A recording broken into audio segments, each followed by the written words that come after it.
Commander Kira Patel wiped the sweat from her brow as she watched her infantry unit complete their morning drills. The Afghan sun beat down mercilessly on forward operating base Sentinel, but her soldiers maintained their precision.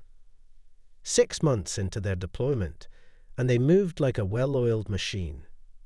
"Man, we've got visitors," First Sergeant Rodriguez approached, gesturing toward 3 black SUVs rolling through the base's main gate. "Delta Force. They're here about the research facility." Kira nodded, maintaining her professional composure despite the flutter of anticipation in her stomach. The Mountain Pass Research Facility had been her unit's responsibility since they'd arrived in country. A seemingly routine protection detail for a classified Department of Defense installation nestled in the Hindu Kush Mountains. Now suddenly, Tier 1 operators were showing interest. Master Sergeant James Walsh stepped out of the lead vehicle, his weathered face and quiet confidence marking him as the team leader. Unlike the Hollywood version of special operators, he wore no distinctive patches or fancy gear. Just standard-issue equipment worn with practiced efficiency. "Commander Patel," he extended his hand. "Appreciate you taking the time." "Of course, Master Sergeant. Though I'm curious what brings Delta Force to our humble corner of the sandbox." Before Walsh could answer, the distant thunder of explosions rocked the morning air. Both leaders spun toward the sound, the direction of the research facility. "Contact, bearing 030. A guard shouted from the watchtower. Multiple technicals approaching the facility. Walsh's team was already moving, but Kira's voice cut through the chaos. "First platoon, mount up. Second and third, establish security perimeter. Rodriguez, get me battalion on the horn." The Delta operator raised an eyebrow as Kira's regular infantry unit responded with practiced precision. Within 3 minutes, gun trucks were rolling and defensive positions were manned. "We'll take point," Walsh stated, more command than offer. "Negative," Kira replied, checking her weapon. "This is our AO. You want in, you integrate with our QRF. We know the terrain, we know the facility's layout, and my soldiers have been drilling this response for months." A tense moment passed between them. Another explosion lit up the morning sky. "Your show, Commander," Walsh finally nodded. "But we're coming with." The next 40 minutes were a blur of controlled chaos. Kira's quick reaction force moved with surprising speed through the mountain passes, using routes they'd carefully scouted and memorized. The Delta operators integrated smoothly, their advanced training evident, but not overshadowing the regular infantry's intimate knowledge of the battle space. They found the facility under siege by an unexpectedly well-equipped force. At least 30 attackers with modern weapons and tactics that suggested professional training. "These aren't your typical insurgents," Walsh muttered as they observed from their covered position. "No, they're not," Kira agreed, already formulating a plan. "Rodriguez, get second squad in position to cut off their escape route through the North Valley. First squad, prep for flanking maneuver. Delta team, can you provide overwatch from that ridgeline?" Walsh studied her for a moment, then smiled slightly. "Copy that, Commander. Maybe you should have tried out for selection yourself." "Why?" Kira asked, checking her magazine one last time. "I'm already exactly where I need to be." The battle that followed would later be described in classified reports as a masterclass in combined arms warfare. The regular infantry soldiers moved with coordinated precision born of endless drills and intimate familiarity with their environment. The Delta operators provided devastating precision fire from their elevated positions. When an enemy sniper team threatened to pin down the flanking movement, it was a young specialist from Kira's unit who spotted their hide and coordinated their elimination. 2 hours later, the surviving attackers were in custody, and the facility was secure. As medical teams treated the wounded and EOD cleared the remaining explosives, Walsh approached Kira again. "I owe you an apology, Commander," he said quietly. "We came here thinking we'd need to babysit a regular infantry unit. Instead, we got a front-row seat to what real soldiers can do when they're properly trained and led." Kira secured her weapon before responding. "There's nothing regular about any soldier who's willing to put on the uniform and do this job, Master Sergeant. Special forces may get the movies made about them, but every day, in units all around the world, soldiers are pushing themselves to be better, to be stronger, to be more than they were yesterday. That's what makes the entire U.S. military special." Walsh nodded thoughtfully.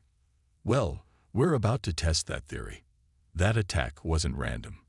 We got intel suggesting this is just the beginning.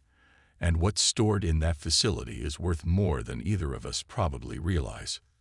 Kira looked at her soldiers, already resetting their equipment and preparing for the next challenge. "Then I guess it's a good thing you've got us to help watch your back."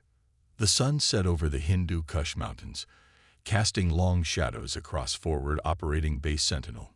But for the combined force of special operators and regular soldiers, the real test was just beginning. As dawn broke over fellow Base Sentinel, the combined briefing room hummed with tension. Master Sergeant Walsh stood before a tactical display while Commander Patel's infantry unit and his Delta operators studied satellite imagery of the surrounding mountains. "Intel suggests our attackers were ex-Spetsnaz," Walsh explained, highlighting multiple approaches to the research facility. "Working for someone with deep pockets and deeper interest in Project Prometheus." "First time I'm hearing that name," Kira noted, studying the terrain map. Her years in Afghanistan had taught her to read these mountains like a book. "Care to enlighten us about what we're really protecting up there?" Walsh exchanged glances with his team. "Quantum computing breakthrough. Something about room temperature coherence. The tech boys say it could revolutionize everything from cryptography to weapons systems." "Which explains the premium muscle," First Sergeant Rodriguez added, marking potential observation posts on the map. "Russians wouldn't send former Spetsnaz unless the prize was worth it." The next 12 hours became a brutal test of endurance as both units prepared for what they knew was coming.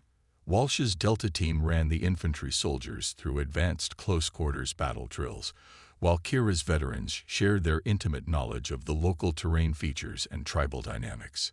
Private First Class Navian Singh, barely 20 years old, found himself partnered with Delta operator Staff Sergeant Jackson during breaching practice. The Special Forces soldier watched with growing respect as the young infantryman adapted quickly to advanced techniques. "Not bad, kid," Jackson admitted after their 10th run-through. "Where'd you learn to move like that?" Singh wiped sweat from his face. "Video games, actually. But Commander Patel turned it into real skill. She makes us drill until muscle memory takes over, then drill some more until we can do it while thinking about something else." Across the training area, Kira and Walsh observed their integrated teams. "Your people are surprisingly sharp," the Delta operator noted. "Most regular units we work with take longer to adapt." "Because you expect them to adapt to you," Kira replied, checking her watch. "We're adapting to each other. There's a difference." The mountain facility's security feeds painted an ominous picture. Multiple sensor trips in the outlying areas suggested reconnaissance elements probing their defenses. By hour 18 of preparation, fatigue began showing on both regular and special forces alike. "They're waiting for us to wear down," Rodriguez observed during the midnight briefing. "Classic siege mentality." Walsh nodded, "Which means we need to change the game." "Commander, your thoughts?" Kira traced a finger along the topographical lines. "We've been thinking defensive, reacting to their probes. Time to remind them why you don't corner Americans, special or otherwise." The plan they crafted over the next few hours was audacious. While the main forces would maintain visible defense of the facility, small mixed teams of regular infantry and Delta operators would move through the mountain passages to strike at the enemy's support elements. It's risky, Walsh admitted. These mixed teams haven't worked together before. Sometimes the greatest strength comes from being underestimated, Kira responded. Your operators are used to working in small teams. My soldiers know every cave and goat path in these mountains. Together, we're something the enemy won't expect. It's risky, Walsh admitted. These mixed teams haven't worked together before. Sometimes the greatest strength comes from being underestimated, Kira responded. Your operators are used to working in small teams. My soldiers know every cave and goat path in these mountains. Together, we're something the enemy won't expect. As Hour 36 approached, the combined force broke into their assigned teams. Private Singh found himself gearing up alongside Staff Sergeant Jackson, both men checking each other's equipment with professional precision. Scared, kid? Jackson asked quietly. Singh smiled slightly. Terrified. But Commander Patel says that's just your brain's way of telling you it's time to prove yourself. Smart woman. The night vision technology used by the Delta operators complemented the regular infantry's terrain knowledge perfectly. Team by team, they slipped out into the darkness, moving through paths that didn't exist on any official map. By Hour 48, the first results came in. 2 enemy supply caches located and destroyed. 3 observation posts neutralized. 1 high-ranking former Spetsnaz officer captured during a precision raid that demonstrated the lethal effectiveness of combined special operations and infantry tactics. But the victory came with costs. 2 soldiers were wounded during an unexpected contact.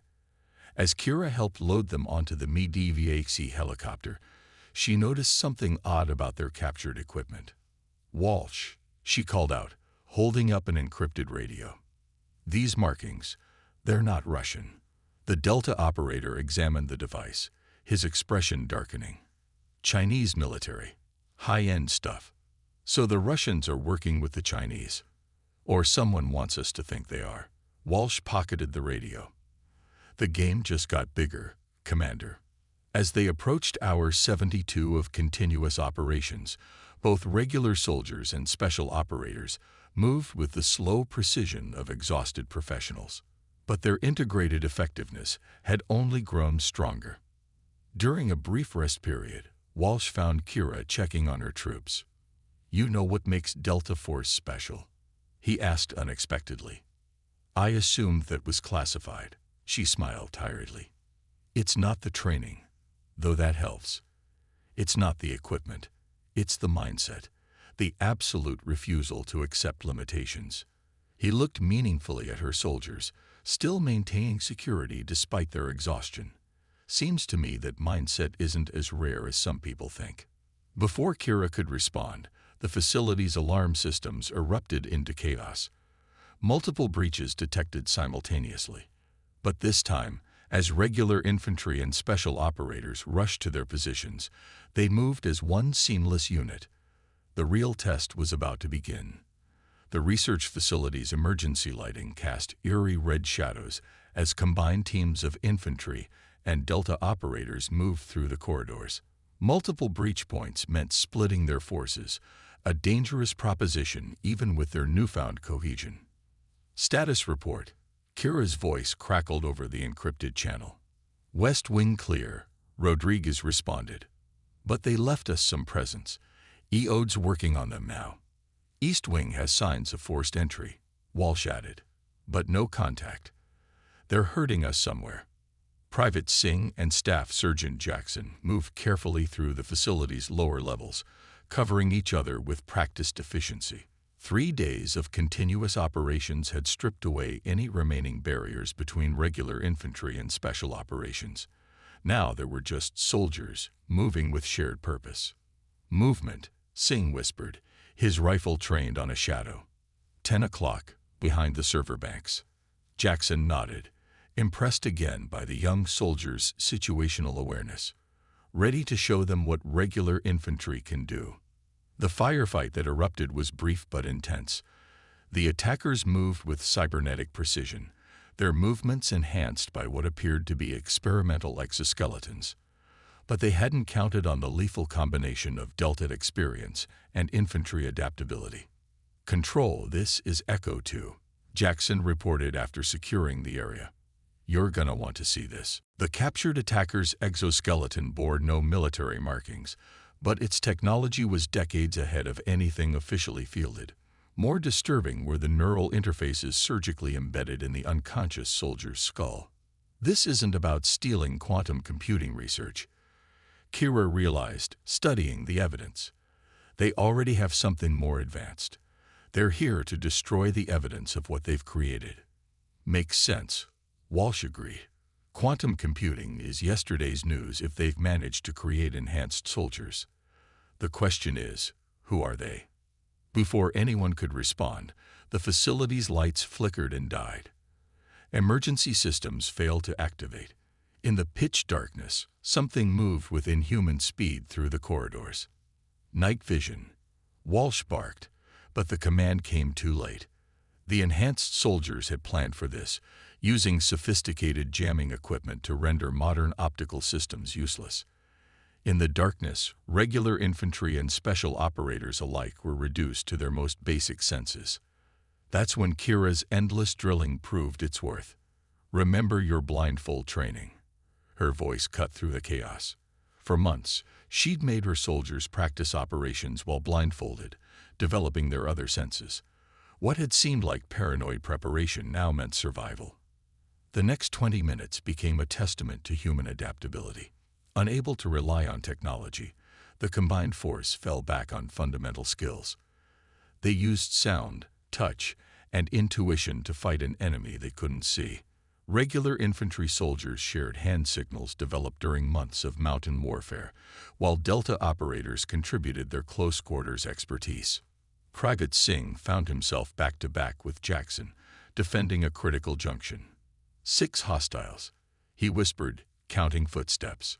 Moving in pairs, using the walls for guidance. "Copy that," Jackson replied softly, just like the kill house drills. "Ready?" What followed would later be described in classified reports as a masterclass in sensory warfare. The defenders used their knowledge of the facility's layout to turn the darkness against their attackers. Enhanced soldiers, over-reliant on their technology, found themselves outmaneuvered by basics they'd forgotten. When emergency power finally restored minimal lighting, the scene told its own story. The attacking force lay neutralized, their advanced technology rendered useless by fundamental soldiering skills. "Building secure," Rodriguez reported, helping a wounded Delta operator to his feet. "But we found something in the main lab. Command needs to see this." The evidence they uncovered painted a disturbing picture. The enhanced soldiers weren't working for any nation-state. They represented a private military corporation that had taken government research in directions too dangerous to be made public. Atlas Security Solutions, Walsh read from recovered documents. They've been running parallel development programs in multiple countries, using stolen research to create their own enhanced forces. And now they're cleaning up loose ends. Kira added, studying personnel files. These aren't just enhanced soldiers. They're prototypes, testing their capabilities against conventional forces. Conventional. Singh spoke up from his guard position. "With respect, ma'am, nothing about what we've done here is conventional." Walsh smiled grimly. The kid's right. They wanted to test their enhanced soldiers against both regular infantry and special operations. Instead, they forced us to adapt and overcome together. Created something stronger than either force alone. A distant explosion interrupted their discussion. Atlas wasn't finished. Their main force was approaching, and now they had nothing left to hide. "Orders, Commander," Rodriguez asked, checking his ammunition. Kira looked at her combined force. Regular infantry and special operators, now forged into something unique by shared adversity. "We show them what happens when you push American soldiers to their breaking point." "All of us?" Walsh asked, though he already knew the answer. "All of us," Kira confirmed. "Because at this point, Master Sergeant, I'm not sure who's more special, your operators or my infantry, and I don't think Atlas wants to find out." As they moved to defensive positions, Private Singh fell in beside Jackson. "Still think we're just regular soldiers?" The Delta operator checked his weapon with practiced efficiency. "Kid, I learned a long time ago. There's nothing regular about anyone willing to stand their ground when everything goes to hell." The facility's remaining sensors detected multiple approaching vehicles. Atlas was committing everything to this final assault. But as regular infantry and special operators prepared for battle, their earlier exhaustion was replaced by steely determination. They had found their breaking point and moved right through it. The mountain wind carried the sound of approaching helicopters. Atlas was bringing everything they had, but the combined force inside the facility had used their preparation time well. "Remember," Kira addressed the assembled soldiers, "they expect us to fight like separate units. Regular infantry holding the line while special operations handle the specialized tasks. We're going to show them something new." Walsh nodded in agreement. "No more distinctions. No more special versus regular. We hit them as one force, using everything we've learned from each other." The defensive plan they'd created merged Delta's advanced tactics with the infantry's intimate knowledge of the facility and surrounding terrain. Regular soldiers and special operators were thoroughly integrated, each position combining the strengths of both. The first wave of Atlas forces hit the outer perimeter at dawn. They found no traditional defensive line to break through. Instead, they encountered an intelligent defense in depth, with combined teams appearing and disappearing through prepared positions. Private Singh and Staff Sergeant Jackson worked their way through maintenance tunnels, emerging behind an Atlas assault team. The young infantry soldiers' terrain knowledge complemented the Delta operators' close-quarters combat expertise perfectly. "Like we practiced," Jackson whispered. "Just another drill." Singh smiled grimly. "A very expensive drill." Their coordinated attack disrupted the enemy's careful planning. Throughout the facility, similar scenes played out. Regular infantry soldiers demonstrated techniques learned from their Delta counterparts, while special operators employed the unconventional tactics Kira's unit had developed.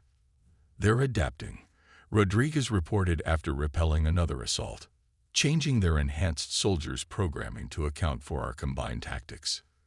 "Good," Walsh replied, reloading behind a barricade. "Means we're getting under their skin." The battle raged through the morning hours. Atlas's enhanced soldiers were individually superior, but they couldn't match the fluid teamwork of the defenders. Every time their algorithms adjusted to one tactic, the combined force would shift to another. "This is why you can't program the human element," Kira observed, coordinating the defense from a mobile command post. "Real soldiers adapt. They improvise. They trust each other." The final hour of the battle began with Atlas committing their reserve force, a full platoon of their most advanced enhanced soldiers. They moved with terrifying coordination, their neural networks allowing them to function as a single organism. "Fall back to position Delta," Kira ordered. "Spring the trap." The defenders executed a fighting withdrawal, drawing Atlas's forces deeper into the facility. Enhanced soldiers, pursuit protocols overriding caution, followed aggressively. They didn't realize they were being led into carefully prepared killing zones. Now, Walsh's command triggered a synchronized response that demonstrated just how far they'd come as a unified force.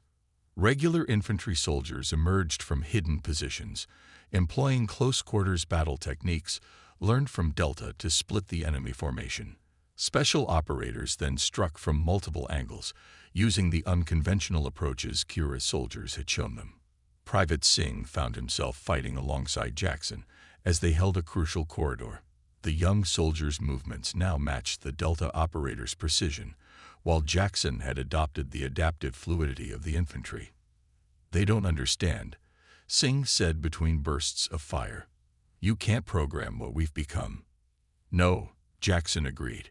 "You can't manufacture this kind of trust." The Atlas forces, for all their technological superiority, couldn't cope with the sheer unpredictability of the defense. Their enhanced soldiers began to falter, their programmed responses inadequate against an enemy that fought with both skill and improvisation. The final moments of the battle unfolded in the facility's main laboratory. Atlas' remaining forces had consolidated there, preparing for a last stand. Their neural networks were damaged, leaving them to fight as individuals against a truly unified force. Surrender, Kira offered, her combined force having secured every approach. You've already proven what we needed to know. And what's that? The Atlas commander asked bitterly. Walsh answered for her, that no amount of enhancement can match the human spirit, especially when soldiers stand together, regardless of what patches they wear. The aftermath brought senior military officials rushing to the facility, eager to understand how a regular infantry unit and a small Delta team had defeated numerically superior enhanced forces. The answer's simple, Kira explained during the debriefing. They tried to create the perfect soldiers through technology. We created something better through trust and shared hardship. There's nothing regular about any American soldier, Walsh added. The only thing special about special forces is that we get reminded of that fact more often. Later, as the sun set on their final day at the facility, the combined force gathered one last time. Regular infantry and Delta operators stood together, no longer seeing any distinction between themselves. So what happens now? Singh asked Jackson. You go back to being special, and we go back to being regular. The Delta operator shook his head. Kid, after what we've been through, those words don't mean what they used to. Special isn't about what unit you're in or what training you've had. It's about what you're willing to do when everything's on the line. Kira surveyed her soldiers with pride. The truth is, every soldier has the potential to be special. Some get pushed to find it through selection courses. Others discover it in moments like these. But it's always there, waiting to be proven. Copy that. Commander, Walsh smiled. Though I have to admit, after seeing your regular infantry in action, I'm thinking Delta's selection courses might need some updating. As they prepared to go their separate ways, each soldier carried a new understanding. The distinction between special forces and regular soldiers hadn't been erased, but it had been revealed for what it truly was, a difference in training and mission, not in the fundamental quality of the warriors themselves. One more thing, Walsh called out as they departed. If anyone ever calls you just regular infantry again, we'll invite them to spend a few days in these mountains with us. Kira finished with a knowing smile. The story of their stand against Atlas would be classified, kept from the public record. But within the military, word spread about the time when regular infantry and special operators fought as one, proving that what makes a soldier truly special isn't the color of their beret or the tab on their shoulder. It's the heart that beats beneath the uniform, and the unbreakable bonds forged with those who stand beside them. End.